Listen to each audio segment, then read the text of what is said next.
Insofar as history can paint the gyrations of our assimilations of the world, we hardly notice how it is that we have arrived where we are. It has been described that the way in which we come to understand our world changes or advances because of genius, invention, or discovery. Of course, this is true, but at least two different and yet related things are overlooked. One, we pass over the significance of our behaviors in learning and understanding.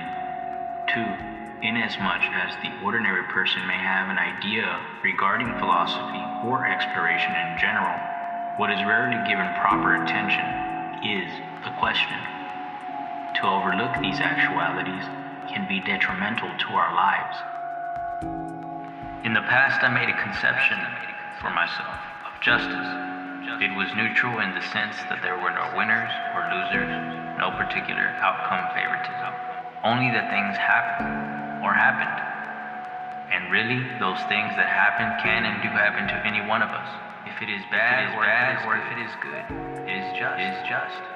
An injustice, or what is unjust, is merely the prevention or the going against justice. This is all it was. No theory. No prejudice against the other.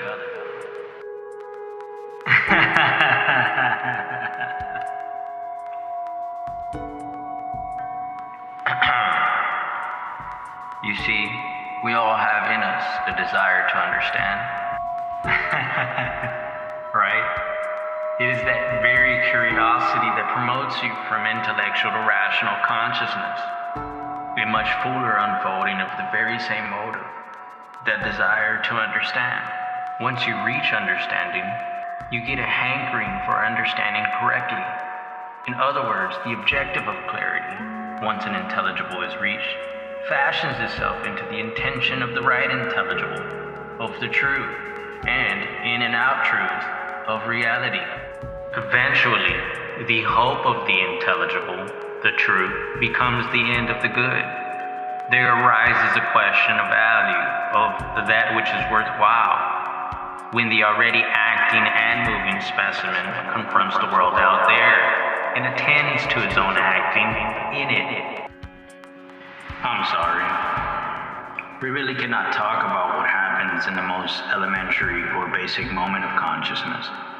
And the reason for this is that such junctures are matters of passive stimulus with no thinking whatsoever. That is sincerity. At the very moment in which we begin to talk about what is out there, consciousness emerges as an active rather than passive agent in its aim for knowing the world. This is intentional. That is, consciousness ends up blending what is sensed, what you see, what you taste, what you hear, with what it can say or mediate from it. This is perception.